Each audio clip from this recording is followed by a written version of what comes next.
Hello, my name is Kylen, and today I'm going to be doing Matchday 2 reviews for the 2026 FIFA World Cup. The opening match of Matchday 2 was between Czech Republic and South Africa. South Africa's Moko Ena scored a penalty to equalize for his nation after the Czech Republic's Sadilek scored early. As a result, the game ended 1-0. Later that day, Mexico faced South Korea. Roma would score the only goal of the game, which would give Mexico a 1-0 lead. And that win would send them directly to the round of 32. The next match was between Switzerland and Bosnia the next day. The Switzerland national team routed Bosnia 4-1 as they scored 5 goals in the second half between Switzerland and Bosnia, 4 of them for Switzerland, as Manzambi got a brace, Vargas got a goal, and Xhaka got a goal from the penalty spot. Bosnia's Mamic would score, but it would be too little, and this win would put Switzerland at 4 points. Later that day, almost immediately after the Switzerland-Bosnia game, Kylen would open the scoring, and after getting heavily scrutinized for his performance against Bosnia, their striker Jonathan David would score a hat-trick to help Canada win 6-0, along with goals from Saliba and an own goal from Manai. That game, however, was bittersweet, primarily due to the fact that Canada's Ismail Kone suffered a broken leg injury that will most definitely rule him out for the rest of the World Cup. However, it would not matter, as Canada were basically secured a place in the round of 32 for the first time in their history that would send them to the knockouts. The next games were between Brazil and Haiti and Morocco and Scotland. Morocco would avenge the Haitians with a 1-0 win thanks to an early goal from Sabari, which led the Atlasines to then park the bus and get the 3 points they needed. After that, Brazil faced Haiti in Philadelphia. As expected, the Brazilians beat their Haitian counterparts thanks to a brace from Matheus Cunha and a goal from Vinicius Jr. that gave the Brazilians a 3-0 win and basically sent them to the knockouts too, after a 1-1 draw against Morocco. Haiti's loss, however, caused them to exit the tournament for the second consecutive time in their history from the group stages. Before the Group C matches, though, the Group D matches occurred between the United States and Australia and Turkey and Paraguay. Despite a 2-0 win over Turkey in their opening match, the Australians would lose 2-0 to Australia due to an own goal from Burgess and a goal from American Freeman that sent the US to the knockouts directly because of a 4-0 win over Paraguay in their opening group match. Speaking of Paraguay, they scored an own early goal through their Galarza in Santa Clara and beat Turkey 1-0 after that, just parking the bus. This win gave Paraguay hope, although it most certainly knocked out Turkey, who had scored 0 goals and conceded 3 throughout the tournament by that point, which eliminated them and made them the second team to be eliminated from the tournament, called the World Cup 2026 after Haiti.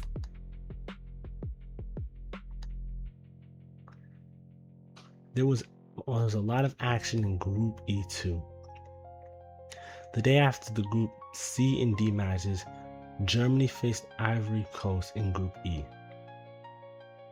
Although the Ivory Coast's Franck Kessié scored to give his country a 1-0 win over Germany, and it looked like it would stay that way for a while, the Germans' Dennis Undav got a brace to complete the comeback and send his country directly to the knockouts. A much more exciting game, however, was Ecuador versus Curacao, where both goalkeepers from both nations had an amazing game, as they recorded a clean sheet for the country after poor results in Matchday 1. The match, however, will go down in history as one of the greatest goalkeeping performances of all time, primarily due to Eloy Room, who recorded 15 saves in that one match and nearly broke the record for most saves in a single World Cup match, with 16 being the record, I believe. This win gave Curaçao their first World Cup point after scoring their first goal in the opening match, and gave them hope for a potential spot in the knockouts.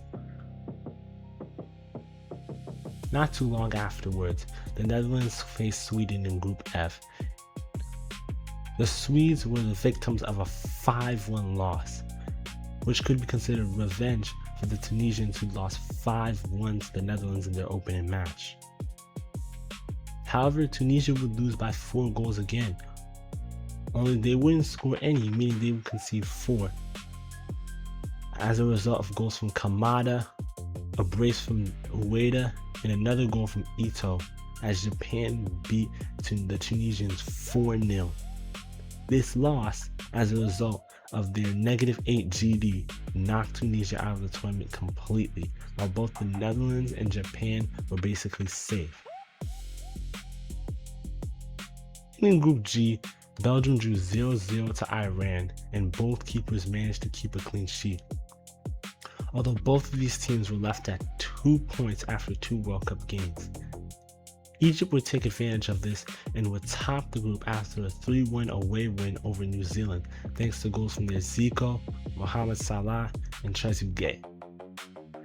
Although Surman from New Zealand would take the lead early, these 3 goals completely annulled the lead and 3 points for the All Whites.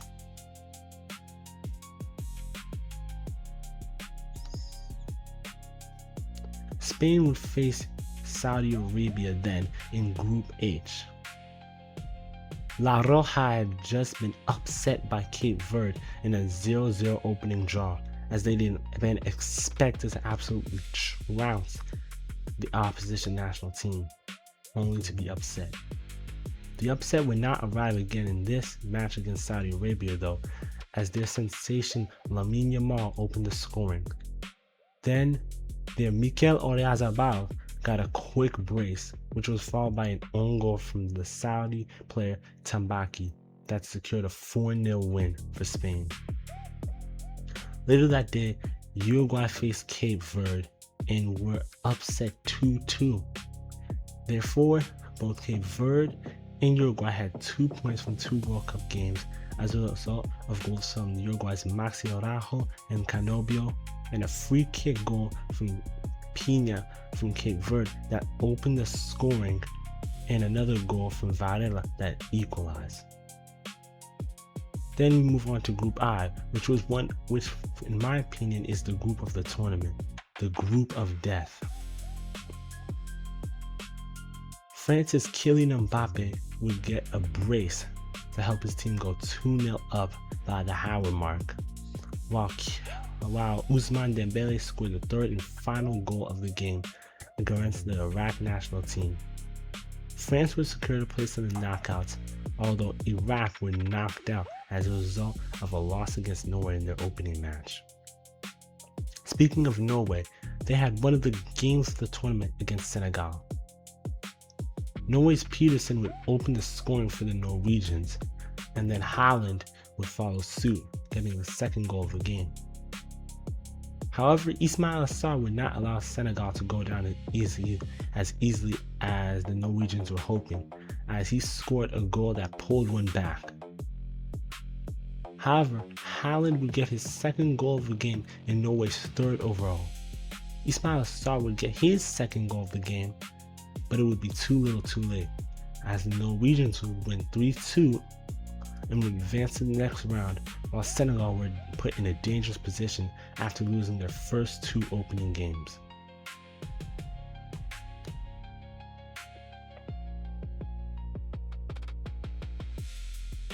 And then in Group J, Argentina faced Austria. La Albacete was coming off a 3-0 win against Algeria in the opening game, courtesy of a Messi hat-trick. In the Austria game, Messi would deliver again, as he would get a brace against the Austrians to help Argentina win 2-0 and advance to the next round. And then Jordan faced Algeria. Jordan's Al Rashdan scored the opening goal of the game. However, Algeria's Ben Bouali and Amin Ghouri would score goals in the second half to complete the comeback.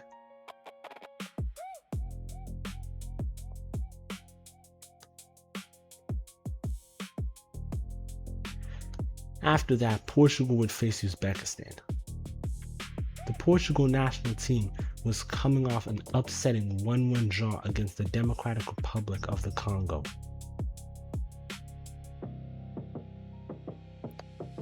However, in this game, the Portugal national team would not disappoint, as they would trounce Uzbekistan 5-0.